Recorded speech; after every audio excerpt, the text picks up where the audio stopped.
แตกนี่ก็เขาฮับเปลี่ยนได้บ่อืมเสามันแตกโดได้แล้วนี่เนาะนี่ก็แตกเบิ่งน้ำกันแล้วเฮาทีมงานเฮาเด้ออันเสาแล้วเนาะไปเอ้ยเด้งจักขึ้นอีกเย็บพักเขาวัวเขานี่เน้นไม่นี่ไม่เนื้อแข็งเนาะคักอยู่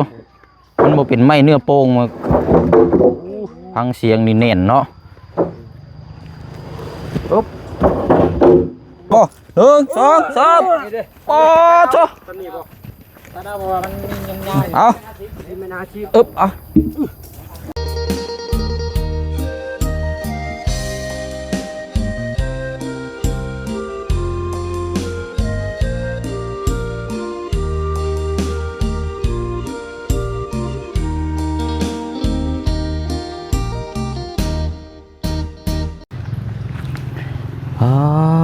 เนาะเอาบัดนี้พี่น้องเนาะตามวันเวลาที่นัดหมายมาฮอดจอดถึงเป็นที่เรียบร้อยเนาะสำหรับทางเสาบ้านเฮือนซานของทางน้องไม้และก็น้องทายเนาะพี่น้องเนาะจำนวน9ต้นลงไปมองคุมมันกินนี่พี่น้องเนาะทุลักทุเลพากันยู่กันอึกกระทึกกระนองกินนี่เนาะป้าเนาะเดี๋ยวเฮาจังว่าไปเบิ่งตัวจริงน้ำกันสำหรับทางเสาวัดนี้เนาะว่าสีงามว่าสิเก่งสิก้อยซ้ำใดเนาะพี่น้องเนาะกราบสบายดีและสวัสดีพ่อแม่พี่น้องเบิดสุขุสุคนมาพบมาเจอกันอีกคือเก่าคือเดิมพี่น้องเนาะตอนนี้ก็เวลาเที่ยงกับบรรยากาศคืมฟ้าคืมฝนอีกคือเก่าคือเดิมพี่น้องเนาะมื้อนี้ก็สิได้มอบเสาให้ทางน้องไม้และก็น้องทายเนาะอันนี้ก็จากแม่ใจดีอยู่ประเทศออสเตรเลียเนาะพี่น้องเนาะจากแม่บุญสารและก็ทางพี่จวนเนาะที่ได้มีส่วนร่วมสมทบสื่อเสาหรือว่าบ้านเฮือนซานให้ทางน้องไม้และก็น้องทายในครั้งนี้แหละพี่น้องเนาะเสานี่เพิ่นเอาน้ำจำนวนต้นละ600,000 กีบพี่น้องเนาะ600,000 กีบเฮามาคูณมันก็6คูณ9ก็สิตกเป็นเงินกีบเฮาก็5ล้านกับ400,000 กีบเนาะเอาเดี๋ยวเฮาจังจ่ายเพิ่นแล้วก็แต่ว่าตอนนี้ฟ้าฝนมาเลยพี่น้อยเอาไปเบิ่งน้ำกันแล้วเอาเสาลงไปไว้เรียงน้ำกันบาดนี้เนาะเดี๋ยวฟ้าฝนมาแล้วก็จะออกพากันไปกินข้าวกินน้ำพี่น้อยเนาะไปลูกไปย่างไปพุ่นละเอาบริหารทางน้องทายน้องไม้จับให้เอาสบายดีทั้งพี่น้องก็สวัสดีทั้ง FC ทั้งผู้ใหญ่ใจดีทั้งพลบาวโดยเอาไปเฮาบาดนี้เสามาเลยพวกได้ทีมงานกับถาดนี่เนี่ยคาอยู่นี่โพดหนึ่งวะมันเป็นคุ้มอันนี้เนาะโอ้ยฝนมาแล้วนี่เนาะเอาพอดีให้ทั้งง่ายเพิ่นถ่าอีกจักหน่อยเป็นยังไงค่านักบ่ายล่มเลยเมื่อกี้มาแต่ไกลแต่บ่เจ้ามาแต่โพไซโอ้เนาะดูไปสาเนาะเขาลุยเลยบาดนี้ไปเดี๋ยวฟ้าฝนมาเลยเขาอันนี้เลยเอาไว้มองเที่ยวเขาจัดแจงไว้นี่แหละเนาะเดี๋ยวเอาสบายดีเด้อเบิดสุขุสุคนเด้อเอาอยู่ดีมีแห้งเนาะจะโรยแล้วบ่ย่างไม่ทันกินข้าวเอาบุเป็นยังจะคือกันแล้วเนาะเอาก็ยังไม่ให้กินรอให้เบียกตัวนี้แล้วก่อนเนาะบ่ได้เช่ามันกระแตกนี่ก็เขาฮับเปลี่ยนได้บ่เสามันแตกโดได้แล้วนี่เนาะนี่ก็แตกเบิ่งน้ำกันแล้วเฮาทีมงานเฮาเด้ออันเสาแล้วเนาะไปเอ้ย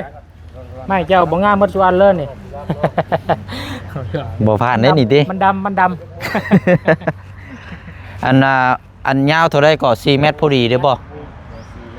ผมยาวนี่น่ะสิพอดีคันว่าตัวนี้4 เมตร20นี่เฮาเกียนตัวนี้ออกก็สิได้อยู่ตัวนี้เนาะเอาดิเบิ่งเช็คเบิ่งน้ำมาเลยอ้ายเพราะว่าเขาสามารถติชมได้เพราะว่าตัวไรมันแตกมันบ่ดีบ่งามเฮาก็แตกตัวนี้โอ้อันนี้ก็ไม่บ่คันว่าอัน มันก็ยันมันคันว่าเสามันยาวจัก 4 เมตร 50นี่บ่เป็นหยังเพราะว่าเฮาต้องเปลี่ยนอยู่แล้วนะคันว่ามันแตกแต่ปลายมันเนี่ยบ่เป็นหยัง โดยมันจะ แต่ว่าถ้ามันแตกเข้าไปฮอดในพุ่นนั้นมันก็บ่ได้แล้วเนาะมันจำเป็นต้องเปลี่ยนแล้ว อันนี้ก็บางทีเปลี่ยนอันนี้อยู่นึง เนาะ จะแตกเล่น เป็นปลายเด้เขาเจ้า 4 เมตร20ฮอดบ่อ้าย ฮอดแท้อันนี้ระดับ5เลย อ๋อโอ้ได้อยู่ดอกซะเนาะเพราะว่ามันแตกแต่นี่นะเฮาตัดตัวนี้ทิ่มนี่ได้อยู่ เอาไปหมอพันเกลือไว้อยู่ เอาซองเบิ่งอยู่ฮะรูปบายเบิ่งเด้อเคาะเบิ่ง เพื่อหาตัดเอาสีแน่แล้วเส้นบาท ได้อยู่ดอกนี่เพราะว่าอันเดี๋ยวเพิ่นตัดแล้วเพิ่นก็สิกบออก โดย โอ้ พอแล้ววะนี่ ไปเนาะเฮาโซเฟอร์เฮาดุย เลยบ่ สี ดี เทาะ ว่าก ระเทาะแล้วแต่ใจเทาะเขากระเทาะนี่แล้วเนี่ย ได้เพิ่นสิเอาลง ผู้ใดลงผู้ใด เทาะนี่กระเทาะ แม่น เทาะแล้วจะน้อยเอาก็ ถามเอา ห้ามเอาไปคอชาวบ้านได้ไปช่วยเฮานั่นแล้วแต่ บ่อันถอยมาบ่ได้บ่นี่นะ ถอยบ่ได้บ่ถอยบ่ได้บ่มันค่าเลยเนาะค่ากระทอกเลยไหม ยู่เอาแล้วไปบ่ได้บ่รอมึงอยู่ห่า ลองก่อน ไป มันจะบ่ได้ห้ามหลายเทื่อ หามหลายเทื่อได้บ่ได้เด้นี่ได้อยู่ดอกไปอยู่นํกันหลายคนนี่เอาเฮ็ดอันไม้เนี่ยไม้ที่ใช้จะคือลายแท้นี่ไปส่งใช้ต่อนี่ อันนี้บ้านห้วยล้อพุ่นนี่ อืม งามรุ่นใหม่เนาะ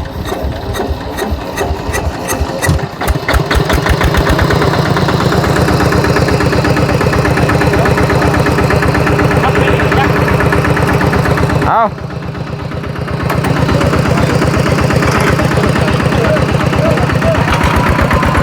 อุด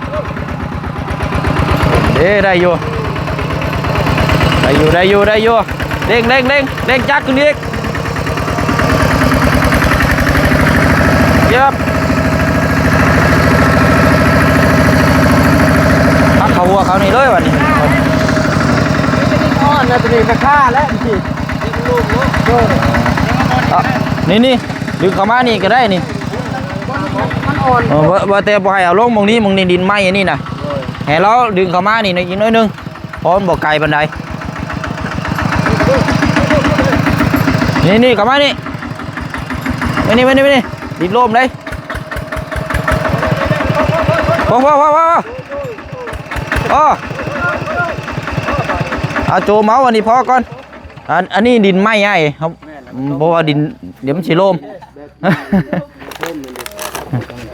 โดย แบกได้อยู่บ่เจ้าดง เอา ทางรถเบิดแล้วให้เต้นตาเพิ่นจะบ่ เอาเป็นไม้เก่าเนาะแต่ว่าไม้เก่าเนี่ยมันก็สินั่นอยู่ดอก บึ้นบ่ได้ โอ้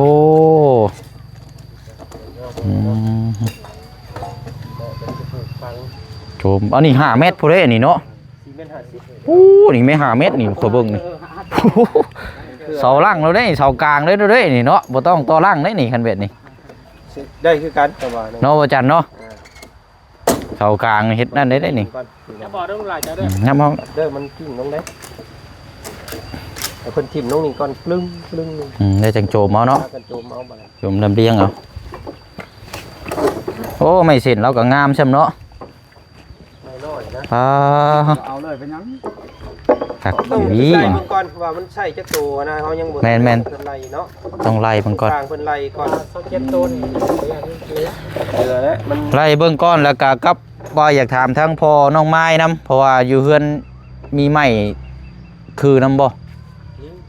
ไล่ตัวลบตัวนั้นออกเนาะ ผมว่าอยากคันว่านั่นก็อย่าเอาตัวนั้นมาดึงใส่น้ำหั้นนะ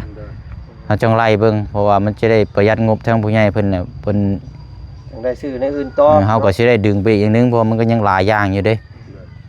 จักโตไม้เจ้าอยู่เทิงอยู่พุ่น โซ่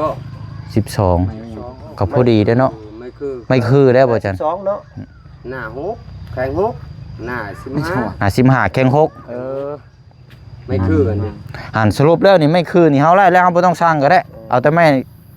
ในอื่น เอาไม้แต่18ไม้น่ะ10 น่ะ10 หาคูณ10ซะตัวนั้นเฮาลบหมดเลยบัดนี้ ตรงนี้เลยบอก เนาะ เอากิ้งลงนี่ เอาเดี๋ยวจังคุยกันเนาะเอาตัวนี้ก่อนไปเอ็ด ไม่ยังดำๆแท้ไอ้เนาะไม่แอฟริกาบ่ เนาะ นักใช่ไหมเลยนะ เงาตัวนี้พี่น้อง 5 เมตรปลาย เพิ่ พิ่นยังบ่ทันได้กบเด้กบปะเดาแล้วมันก็เกลี้ยงดอกพี่น้องเป็นไม้เก่าครับอยู่บ่โดนกบแต่แนวอันเน้นๆ ไม้นี่ไม้เนื้อแข็งเนาะคักอยู่มันบ่เป็นไม้เนื้อโป่งมาฟังเสียงนี่แน่นเนาะ ปุ๊บมีสิผ่านเบิดอยู่เนาะจะมีตำนี้เล็กๆน้อยๆได้อยู่ดอกพี่น้องได้อยู่ชุ่มอยู่แล้วไม่มึงทดสอบตัวน้ำกันอยู่ตัวนั้นพี่น้องนั่นก็ผ่านอยู่บ่ ตัวนี้ โกนแท้ เนาะคือเป็นถ้ำเป็นเหี่ยวแท้บ่ แข็งเนาะตัวนี้เนาะ เบิ่งตัวจริงนำกันอีกคันมันบ่ไล่กันให้เราเอามือเปลี่ยนเอามาไหมเย็บไปเบิ่งเฮาบัดนี้ ต้องให้สร้างเพิ่น นี่แหละมองหนักเลยอยู่นี่ ติดหมอกบ่ติดหมอกหน่อยหนึง อยู่แล้วลงหมอกเชื่อนใหม่มีหยังจะบ่ไม่หยังเฮาก็ ไม่ว่าบ่ ปกติมันคือไม้บ่คักกันมอดต้องกินแล้วอันนี้มอดบ่ได้กินนะ ไม่ล่างเขาบอกจะคัดยุกเขาบอกว่าไม่ล่างนี่นี่ โอ้ ไม่ยังโอ้ย แม่นดอกไปกูอยู่กับรวยแล้วดิลุกเด้อ เอาไรอยู่ดอกไม้เนื้อแข็งคันว่าไม้เนื้ออ่อนมันเฮาจักนั่นอยู่ เป็นไม้เก่าเนาะไม่เก่า ก็เอาครบเพราะงั้นเราคักได้ งามไม้แบบนี้นี่ เพราะว่าไม่เลื่อยไม่นะบ่ได้ แง่เวลาเฮาปุ๊บเลื่อนมันไม่ยังไม่ ก็มันก็สิหอมเฮายันปวกเลยกินเนาะตัวนี้นี่ ไม่แดงชอบไม่แข็งชอบ โอ้ไม่แดงคักได้น่ะ แดงคงต้องเนาะปวกฮอดบ่ใกล้พุ่นแล้วบ่ เอาไปเลยแล้วเราไปเราดมมือคักกระดาษเสกไม่ ไปเช้าโจมเขาเลยบ่เดี๋ยวว่าบ่แล้วก่อน ซอยกัน ซอยกันให้แล้วเนาะ ทั้งนอกคนบ้า บางอย่าง เอามา นี่แค่นี่เนาะ เบิ่ง คือว่าสิเบาเนาะตัวนี้จะเบาตรงนี้มีช่องโตเนาะสิเบาว่าขนาดนักเบิดว่าขนาดนั้น เนาะแอวสิบ่ฮักบ่เฉย ก้าวได้ครับ เนาะ เฮ้ยคนเดียวบ่ขึ้น 1 2 เอาสู้ๆครับเด้อเอาสู้ ใช้มันคือ มันไม่บอกเสมอกัน เรื่องงับแท้ ให้น้องทายเพิ่นดินหมักเรื่องครับ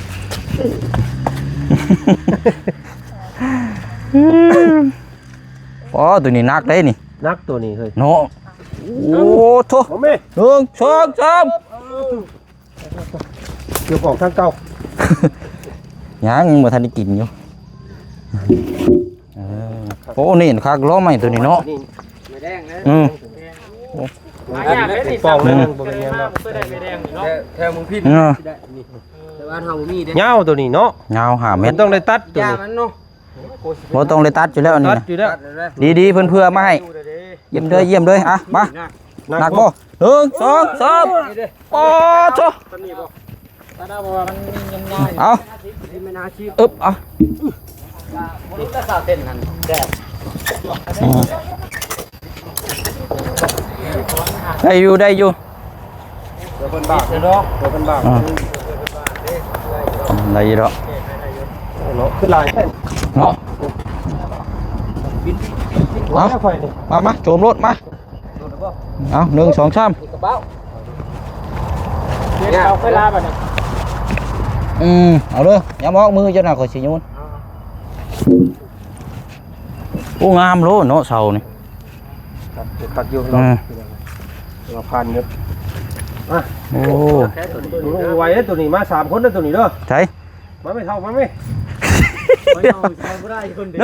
2อึบโอ้หนักเทศดิตัวนี้โบโอ้เอ้า มาไม่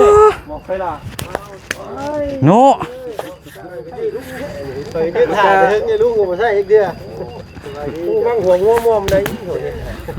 ใส่ลุงใส่ลิงไปที่เอ้ยเนาะมาเดี๋ยว มาอีก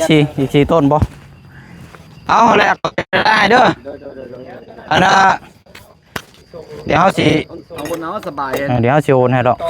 มันยากมันถึงเมืองทางยานแน่ ยันนะค่อยได้ ขับรถไทยซำเนาะ แม่นเลย พบมันก็บ่ทันเลยเนาะ บ่ทันแท้มูลแล้วขึ้นไปเรียบร้อยแล้วบ่ ถอยดังบ่นี่เจ้าสิถอยดังไปบ่ ได้เด้อ อืม เจ้าของกันก่อนเนาะ ไปมากิ้งมาเอา ตัวนี้ก่อนตัวนี้เอาตัวใหญ่แหละ เอาตัวใหญ่กันเนี่ย มาเนาะมาไข่ลังข่อยจนเด้งเมื่อกี้นี่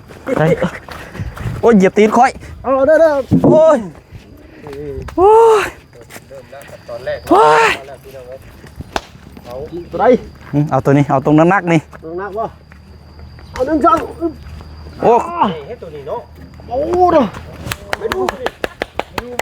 ดูโอ้ไม่บ่ไม่ดู1 2ไม่ดูคนบ่มาขายนะเนาะ อยู่ได้เช้าสำนีก็โอเคแล้ว แล้วรวยแล้วปะนี่ เนาะ เน่นเนาะตัวนี้ เสาเน่นเลย ตัวนี้ก็งามเด้ ไปเอา จักไม่ยังนี่ ตัวนี้เทิร์นขึ้นเทิงก็ได้เด้อเอาเทิร์นขึ้นเทิงก็ได้ บ่ วันนี้ก็ มา ตัวเดียวก็ยังปุ๊บ โอ้หนักเท่นี่เนาะเตะหลานนี่เอาขึ้นเทิงเลยเอาขึ้นเทิงเลย โอ้พระเจ้า ยิงกันไปเพื่อรถเอาไปตรงกลางพวก คนเดียวเลยถ้าเป็น2คน3เลย มาเฮาบ่นี่สุดท้าย โอ้ยนี่บ่เชียงยอผู้เดียวก็ได้เนาะเนาะโอ้บ่นักบ่นี่ โอ้ย ตบมือ หนึ่งสอง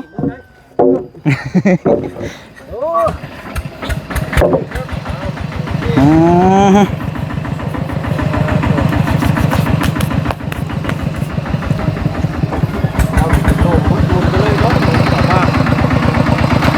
ไอ้จิรันก็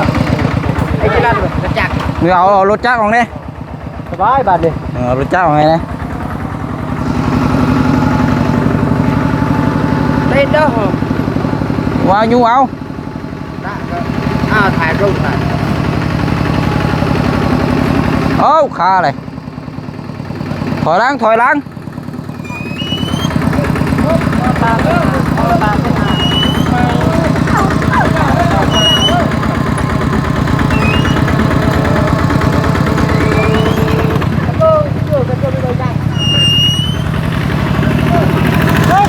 เย็บโย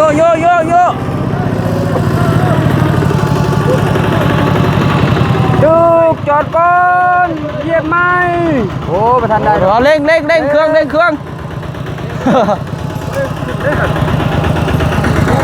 เออเร่งเครื่อง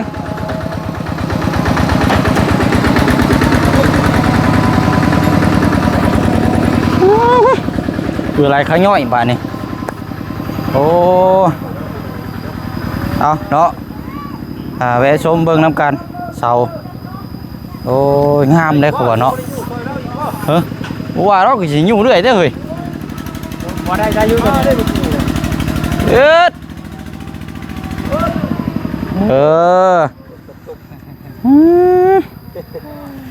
มีแต่ให้น้องเพิ่นขอบใจทั้ง ไปเนาะ เจ้าภาพเพิ่นเนาะล่ะ ตามมาพี่เด้อมานั่งพี่ก้อนบัดนี้พี่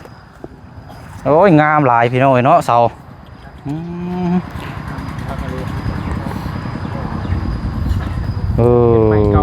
ไม่เก่าแล้วก็ไม่เนื้อเนียนเนาะบ่บุญเนาะ คอยอยากได้ชื่อใหม่ชื่อแบบนี้แหละ งามหลายเนาะ เขาเลยใหม่มากมันเหี่ยว เพราะว่าบางเทื่อเอามาเรียนปวกไงเนาะมันหอมอันนี้ปวกนี่สิบ่มีปัญหาอะไรดอก ที่ร้านมันนั่งอยู่ เอามายับมาด้วยครอบครัวมานั่งพี่แกรมานั่งใกล้ๆกันบัดนี้มาเนาะเมื่อวานนี่ก็มอบดินเสามื้อนี้เสามาอีกใจน้ำเด้พี่น้องเนาะภาพที่ตื้นตันหัวใจ งามเสานี่ก็4 เมตรปลายใส่โทรศัพท์บ่ จับข่อย โอเคเอาซะ โอ้มาเนาะสร้าง สร้างบ่ ดีใจด้วยน้องไม้เด้อ เอาเนาะ ทางไอ้เด้อไอ้สมฮักเนาะสมฮักคำสิงอันนี้พี่น้องดีชอบโมเมนต์ก้านแล้วเนาะเอาไปชกมวยเจ้าคักจังนี่เนาะสมฮักว่าเนาะเอาขอบมุกขอบใจเพิ่นเด้ออีหล่าเด้อบัดนี้เด้อเว้าทั้ง ไปทางอื่นก่อน เอาเนาะอันนี้ไม่หรอกโอ้เสานี่เกินคาดเลยงามมันเป็นไม้เนื้อแน่นเนื้อแบบเบาแล้วก็ยาวอีกเราเผื่อมาไว้เนาะ เงากับฟังบรรยากาศบนแตกก็ตัดไว้นั่นแหละ แม่นได้อยู่เฮาเบิ่งก่อน ตอนแรกก็ บัดเขาเจ้ากบพุ่นแล้วมันยังสิงามตัวนี้ก็ยังสิเกี้ยงสิก้อยบัดนี้เดี๋ยวเฮาจังซื้อไผตังมามุงปิดไว้อีกเนาะเพื่อให้มันพาฝนตกมันจังอันนี้แหละเนาะเอาซะเนาะเบิ่งก่อนขอเวลาจักหน่อยก่อนสัปดาห์นี้พี่น้องเนาะเฮาก็สิได้เอาไปกินข้าวเพราะว่าข้าวเช้าก็ยังบ่ทันได้กินเด้ทั้งเพิ่นก็ยังบ่ทันได้กินคือกันเนาะขอนั่งน้ำนี่เด้อโอ้ย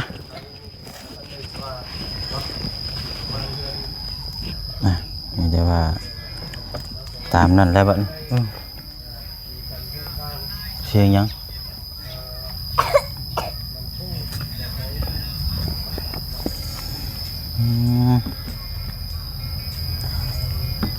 ตะกูลูกละตะกูน้ำแม่ไว้ตอนนี้ลูกละมันตะกูน้ำแม่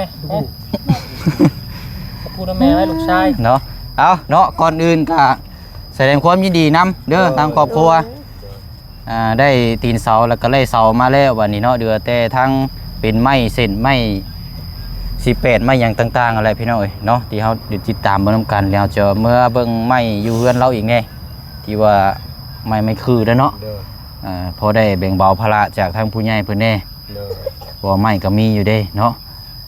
นั่นก็เฮาสิได้ดื้อไล่มาแล้วก็ให้จดให้สร้างเพิ่นสร้างนำกันอีกเทื่อนึงเนาะเอายินดีนำเนาะมีแต่ว่าสิ่งเครื่องของที่ว่าเฮานั่งอยู่ในตอนนี้ก็จะได้เป็นรูปร่างบ้านเฮือนซานตุนโอ้คันสิว่าตุนอายุไขพุ่นแล้วเนาะบ้านเฮือนซานนี่สุลูกโซลานพุ่นแล้วเนาะเพราะฉะนั้นเฮาบ่มีหยังที่จะตอบแทนมีแต่คำขอบมุกขอบใจขอบบุญขอบคุณทางผู้ใหญ่เพิ่นเนาะบุญงามความดีที่เฮาสื่อสารออกจากเว้าเฮานี่แหละเนาะเอาเด้อมีแต่ว่าตั้งมุกตั้งใจเฮาขออนุญาตอนุมือนี่นุมือใส่หน้าอกแล้วก็อันขอ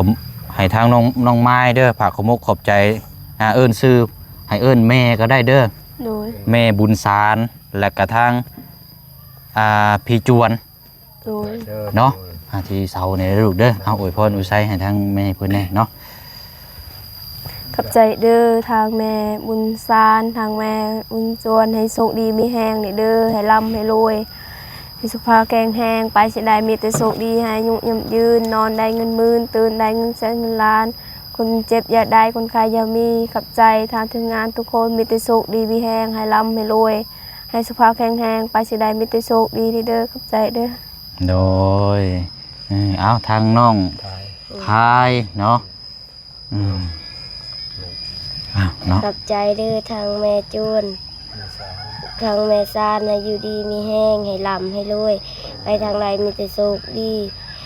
นอนได้เงินหมื่นตื่นได้เงินแสนเงินล้านขอบคุณขอบใจเด้อเรามาซอยน้องสาวน้องมาเลยเด้อสาธุโอ้ยเอาวันนี้สุดท้ายทางหัวหน้าครอบครัวผู้ปกครองเนาะทางพ่อน้องทายเป็นเสาหลักเนาะทางเอื้อยซานกับเอื้อยจวนกับขอบใจทางหมวกจะทางทีมงานมาแล้วเสาเอื้อยซานบ้านซองคือน้องไม้น้องทายเอาเป็นหัวหน้าครอบครัวกี่ขอบใจให้อยู่ดีมีแรงเด้อเอื้อยเด้อให้ค้าขายยังกาให้สำเร็จเต็มที่ให้เวียกงานกันเฮ็ดกาจงให้จงมีได้เจริญว่าคนเจ็บยาได้ความขายยาสุมีไปทางใดกามีแต่โชคดีมีแต่สุขภาพแข็งแรงได้เงิน ได้เงินหมื่นเงินล้านเด้อเอ้ยเด้อที่ให้ร่ำรวยอันต่อหน้าแต่นี้ต่อไปให้ร่ำรวยให้อยู่ดีมีแห้งให้ความเจ็บยาได้ความขายยาสุมีพัฒนาสิ่งใดให้รวยสิ่ง10 เท่า100 เท่าขอบใจทางเอื้อยอยู่ไทยหรืออยู่ต่างประเทศการยินดี2เบาเสียงสาบัดนี้ก็เนาะเฮาได้นะครับไปชมเบิ่งเสาน้ำกันแล้วก็ฝากพ่อแม่พี่น้องอีกคือเก่าคือเดิมเนาะติดตามเบิ่งน้ำกันอีกบัดนี้พี่น้องเนาะ ติดตามเบิ่งเรื่องเป็นไม้เส้นบัดนี้พี่น้องเฮาสิเอาตัวนี้บัดนี้เนาะทั้งเสานี่เฮาจบไปแล้วกับทั้งตีนเสาเนาะเดี๋ยวเฮาจังติดตามเบิ่งตัวนี้เนาะเอาตามนั้นแล้วบัดนี้ก็ทางบ่เสียงแล้วก็ทางทีมงานก็สิออกไปกินข้าวก่อนเพราะว่ายังบ่ทันได้กินข้าวเช้าเพราะว่าเฮารอตัวนี้แหละพี่น้องเพราะว่าเขาสิไปกินแล้วตัวนี้มามันสิกำขึงจังน้อยสิป้าพาเข้าโดดพาเข้ามันก็บ่คักปานใดเนาะเอาเวียกงานก่อนเนาะพี่น้องเนาะป้าผลก็มาอีกแหละป้าผลก็ปล่อยปลายลงมาไปซะเนาะมีแต่ว่าคลิปนี้ก็สิได้ล่ำลา